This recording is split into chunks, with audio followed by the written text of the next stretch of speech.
नमस्कार, Indian TV 24 के खास पेशकश खास लम्हे में आपका स्वागत है। मैं हूं आपके साथ दीपक तिवारी। इस खास पेशकश में हमारे साथ एक खास मेहमान जुड़ते हैं जिनके साथ हमारी खास बातचीत होती है और इसी मुद्दे पर आज हमारे साथ हैं समाजवादी युवजन सभा के राष्ट्रीय अध्यक्ष विकास यादव जी, जिनके साथ आज कुछ हम अहम मुद्दों पर बातचीत करेंगे। तो आइए रूबरू होते हैं विकास यादव जी से। सर, सबसे पहले आपका बहुत बहुत स्वागत है इंडियन टीवी 24 में। धन्यवाद सर, हम अपनी बातों का सिलसिला शुरू करते हैं। यहाँ से बात उठाता हूँ कि आज जैसा कि जानकारी ये विदित है कि आज आपके द्वारा ऑनलाइन माध्यम अपना करके राष्ट्रीय कार्यकारिणी की जो समाजवादी जनसभा की राष्ट्रीय कार्यकारिणी की मीटिंग की गई है, किस उद्देश्य को लेकर के किया गया, क्या तय किया गया, इसके बारे में कुछ प्रकाश डालिए। आज करीब 3 महीने बाद जब लॉकडाउन 5 अनलॉक किया गया तो हम सभी साथियों ने एक निर्णय लिया।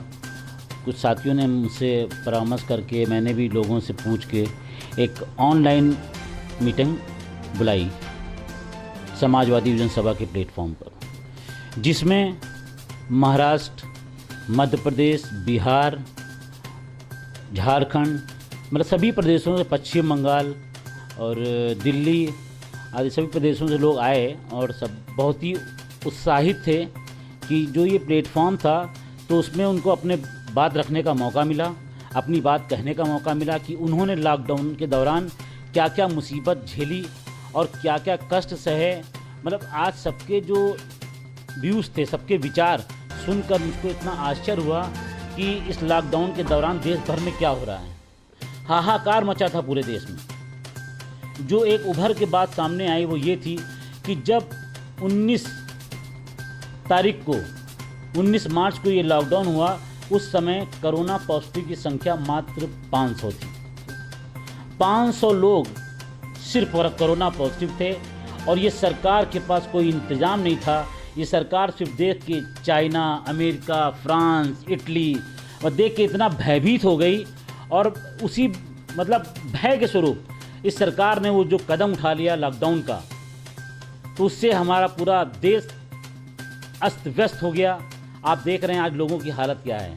आज जब हम 2,18,000 के करीब पहुंचने जा रहे हैं तो उन्होंने पूरे देश को अनलॉक कर दिया, क्योंकि कोरोना एक महामारी है। कोरोना ये समझते हुए आज भी इनके पास कोई तैयारी नहीं है। मेरे जो अपने सूत्रों से मैंने मालूम किया है, आज जांच किट नहीं है इनके पास, जांचें नहीं हो पा रही हैं। अगर 2,000 लोग जांच के लिए आ रहे हैं तो मात्र ये 100 लोग, 200 लोग की जांच कर पा रहे हैं और 1,800 लोगों को वापस कर दे रहे हैं। अगर 100 लोग पॉजिटिव निकल रहे हैं तो 50 लोगों की गिनती बता रहे हैं। ये आंकड़े सही नहीं दे रहे हैं। जैसा हमारे राष्ट्रीय अध्यक्ष जी ने कहा कि हमारे समाजवादी पार्टी के एक एक कार्यकर्ता ने पूरा कोरोना महामारी फैली उसके दौरान एक एक कार्यकर्ता ने अखिलेश यादव बनकर जो लोगों की मदद की, लोगों को मदद करना, उनके घर तक पहुंचाना, राशन पहुंचाना, उनकी हर तरह से मदद करना, जो समाजवादियों ने किया है वो कोई कर नहीं सकता। सर, समाजवादी युवजन सभा की जो राष्ट्रीय कार्यकारिणी की बैठक की गई ऑनलाइन माध्यम अपना करके, जिसमें आप लोग जुड़े, आपने कई मुद्दों पर बातचीत की होगी, क्या तय किया गया इसमें? देखिए, एक माध्यम ये था, बस एक संदेश देना था कि समाजवादी किसी से पीछे नहीं है। समाजवादी चाहे आंदोलन करने में हो, सत्याग्रह करने में हो, अब जब ऑनलाइन डिजिटलाइजेशन की बारी आई है तो समाजवादी किसी चीज़ में पीछे नहीं रहेंगे। तो डिजिटल के माध्यम से आज एक मीटिंग करी है, ये मीटिंग होती रहेगी और हमारे सभी कार्यकर्ता एकदम उत्साहित थे और उन्होंने अपनी बात रखी। सबने बताया कि किसके ज़िले में, किसके प्रदेश में क्या चल रहा है। तो उन्होंने अगली मीटिंग में हमने ये किया है कि आप अपने अपने ज़िलों में जानकारी इकट्ठा करिए कि वहाँ पर समाजवादी पार्टी जो, ये तो सर्वविदित है, जो समाजवादी पार्टी ने काम किया, माननीय अखिलेश यादव जी ने जो काम किया, उसी की बदौलत हम इतने दिन इस लॉकडाउन को झेल ले गए, इतना दिन टिक गए। क्योंकि उनके द्वारा बनाए गए अस्पताल, उनकी द्वारा बनाए गए डायल 100 की सेवा इतनी बेहतरीन सेवा थी, उनके द्वारा जारी की गई एम्बुलेंस से लोग पहुँचे, उनके द्वारा अस्पताल की जो व्यवस्था थी इतनी अच्छी थी, इतने अच्छे अच्छे अस्पताल बनाए थे। इन्होंने बता दीजिए कोई अस्पताल बनाया हो, इन्होंने बता दीजिए कोई सड़क, इन्होंने कोई काम नहीं किया। इन्होंने काम क्या किया, एक इनका जो प्रधान सेवक वो कपड़े बदलते रहे और हमारे योगी जी नाम बदलते रहे। ये काम हुआ है देश और प्रदेश में। हमारे अखिलेश यादव जी ने सिर्फ 5 साल काम किया और अगर 5 साल अखिलेश यादव जी को और मिल जाता उत्तर प्रदेश में, तो उत्तर प्रदेश की तकदीर चमक जाती और उत्तर प्रदेश हिंदुस्तान का एक नंबर का राज बनने का काम करता। क्योंकि अखिलेश यादव जी का जो आगामी 5 साल का जो प्रेजेंटेशन था, उनका जो मानना था कि हम आगामी 5 साल के लिए, उन्होंने जो घोषणा पत्र तैयार किया था, लोगों की समझ में नहीं आया। उन्होंने कहा था हम 5 रुपए में भरपेट भोजन लोगों को 10 रुपए में भरपेट भोजन दे देंगे लोगों को। उन्होंने कहा था कि हम हर एक नौजवान के हाथ में मोबाइल देने का कार्य करेंगे। उन्होंने कहा था जो 500 जो पेंशन दे रहे थे उसको 1000 कर देंगे, जो बेरोजगारी भत्ता दे रहे थे उसको जस्ट डबल कर देंगे। लेकिन लोगों की समझ में नहीं आया, आज लोगों की समझ में आ गया है। तो आप क्या समझते हैं कि पैदल चलने वाला इनको वोट देगा? पैदल चल के थक गया है आदमी। आज जो प्रवासी मजदूर के मामले में जो इनका रवैया रहा, इतना गलत रवैया रहा, जबकि हमारे पास हमारे राष्ट्रीय अध्यक्ष जी का कहना है, उन्होंने आंकड़ों से ये लगाया कि 70,000 बसें हमारे पास हैं। 70,000 से 1 लाख तक बसें हमारी थी, लेकिन उन बसों का यूज़ नहीं किया गया। हम आराम से पहुंचा सकते थे। कल एक न्यूज़ चैनल में मैं देख रहा था, राष्ट्रीय अध्यक्ष से पूछा कि आप अगर प्रधानमंत्री होते तो आप क्या करते? तो हमारे राष्ट्रीय अध्यक्ष जी ने कहा कि हमारी ऐसी कोई तमन्ना नहीं है, लेकिन इस देश का मुस्तकबिल अगर कोई बनेगा तो अखिलेश यादव बनेंगे। आने वाला समय बताएगा। और अखिलेश यादव जी होते तो आज गरीब परेशान ना होता, मजदूर परेशान ना होता, कोई भूखा ना होता।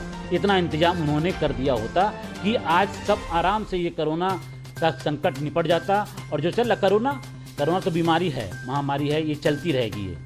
लेकिन इसको जो उन्होंने पहले जो इंतजाम करने थे उन्होंने नहीं किए। इनके पास कोई इंतजाम नहीं, और आज भी इनके पास कुछ नहीं है करने को। भाई इन्होंने हाथ पैर छोड़ दिया है कि आप निर्भर बना दिया लोगों की। आप निर्भर बन के आप अपनी सुरक्षा अपने आप करिए। सर, आपने कहा कि देश का प्रधान सेवक कपड़े बदलता रहा और सूबे का मुख्यमंत्री नाम बदलता रहा। देश के अंदर प्रवासी मजदूरों की स्थिति जो थी वो किसी से छिपी नहीं है। जिस तरीके के हालात देश में सामने आए वो सबने देखा है, आपने भी देखा, हमने भी देखा, सबने देखा है।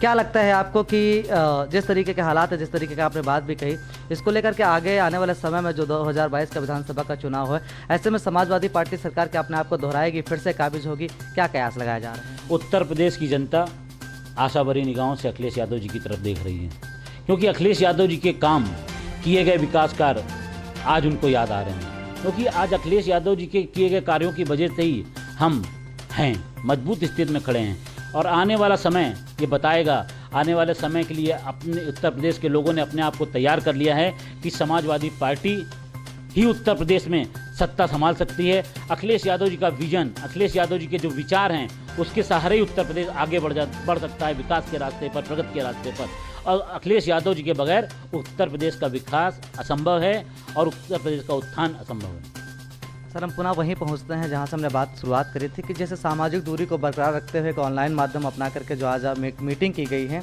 ये कितने समय अंतराल के बाद होगी, ताकि जो आगे की रणनीति होगी वो फिर तय की जा सकेगी? तो कितने लंबे समय अंतराल पे सारी चीज़ें होती हैं? ये हम हर हफ्ते एक मीटिंग करते रहेंगे, अपने लोगों को बुला के, जितने लोग भी हैं हमारे राष्ट्रीय कार्यकारिणी के प्रदेश में जितने लोग हैं, और ज़्यादा से ज़्यादा लोग जोड़ के अभी ये बैठक हुई है। इसके बाद हम लोगों को बुला के और वक्ताओं को बुलाकर इसमें अपने लोगों को प्रशिक्षित करवाएंगे। प्रशिक्षण शिविर के माध्यम से ऑनलाइन प्रशिक्षण शिविर लगवाएंगे, लोगों को प्रशिक्षित करवाएंगे और आने वाले 2022 के लिए ऑनलाइन तैयार कराएंगे हम अपने कार्यकर्ताओं को कि हमें कैसे चुनाव लड़ना है, कैसे इनसे लड़ना है और कैसे इनकी क्रियाकलापों का भंडाफोड़ करना है, इनके किए गए कार्यों का जो इन्होंने कार्य नहीं किए। और इनका काम क्या है? सिर्फ झूठ पे, ये पुलंदे पे ये सरकार टिकी है। ये बताते हैं हमने 380 करोड़ लोगों को खाना खिला दिया। अरे 100 करोड़ जनता है, 80 करोड़ तक इन्होंने अगर राशन पहुंचा दिया तो बचा ही कितना आदमी?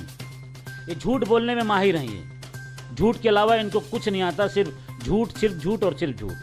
देश के प्रधानमंत्री ने अभी कुछ दिन पहले लाइव आकर के घोषणा की थी कि कुछ पैकेज दिया था, मतलब देशवासियों को कुछ तकरीबन 20 लाख करोड़ का कुछ पैकेज था। तो उसको लेकर के क्या है सर, मतलब क्या कहना है आपका? आपको ज्ञात होगा एक बार इन्होंने यही पैकेज बिहार के चुनाव में दिया था, लेकिन पैसा आज तक नहीं पहुंचा। और बिहार के चुनाव में पैकेज देने के दौरान ही इन्होंने बड़े पैकेज, भारी भरकम पैकेज की घोषणा दी थी चुनाव से पूर्व। तो चुनाव से पूर्व ये पैकेज की घोषणा तो करते हैं, लेकिन सिर्फ कागज़ पे। तो ये पैकेज ही ने इनको बिहार में हरवाया था, आपको याद होगा। और ये पैकेज उत्तर प्रदेश इस पैकेज के ही माध्यम से ये उत्तर प्रदेश में हारेंगे और देश की सत्ता से बेदखल हो जाएंगे। सर, जिस तरीके की आज की जो मीटिंग हुई है ऑनलाइन माध्यम अपना करके, वो राष्ट्रीय कार्यकारिणी की मीटिंग हुई, वहाँ तक सीमित रही है।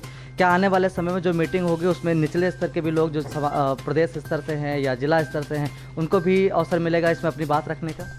अभी हमारा संगठन काम कर रहा है, जो कोरोना काल में काम किया, मैंने इसीलिए अपने संगठन के लोगों को बुलाया, जो हमारे कार्यकर्ता थे, जो हमसे जुड़े हुए थे, हमारे जो व्हाट्सएप एक ग्रुप है उस पे थे, उन सबको यूनाइट करके एक मीटिंग की और ये जानने की सिर्फ कोशिश की है कि उन्होंने अपने क्षेत्र में कितना काम किया। क्योंकि राष्ट्रीय अध्यक्ष जी ने सारी लोगों से, ये तो आपको ज्ञात होगा कि सारा किया गया कार्य मंगाया है कि किसने क्या क्या कार्य किया, और सभी समाजवादी कार्यकर्ताओं ने बढ़ चढ़ कर हिस्सा लिया है और निस्वार्थ भाव से सेवा की है कोरोना महामारी में।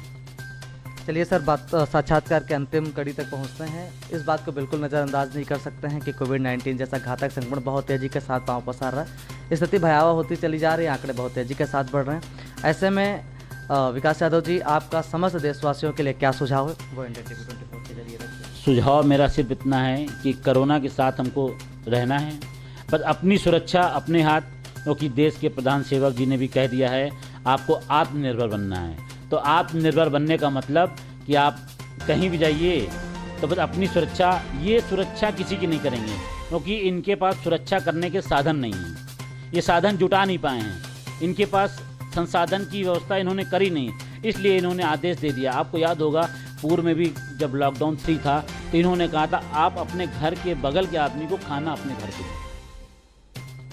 अगर खाना हम दे देंगे तो पीएम केयर फंड का क्या होगा, उसकी कोई बात नहीं करनी है इनको। तो अपनी सुरक्षा हमें करनी है, आत्मनिर्भर हमको बनना है। बस इस आत्मनिर्भरता के साथ हम अपना हाथ साफ करते रहें, मास्क लगा के चलें और सोशल डिस्टेंसिंग 6 फीट की बना के रखें। बस इसी के साथ हमको रहना है। सर, समय देने के लिए आपका बहुत बहुत धन्यवाद। इंडियन टीवी 24 की खास पेशकश, खास लम्हे में आज हमारे साथ समाजवादी योजना सभा के राष्ट्रीय अध्यक्ष विकास यादव जी जुड़े हुए थे। अगली कड़ी में हम फिर किसी खास मेहमान के साथ खास बातचीत करने के लिए फिर जुड़ेंगे। तब तक देखते रहे इंडियन टीवी 24 में, यानी दीपक तिवारी के साथ।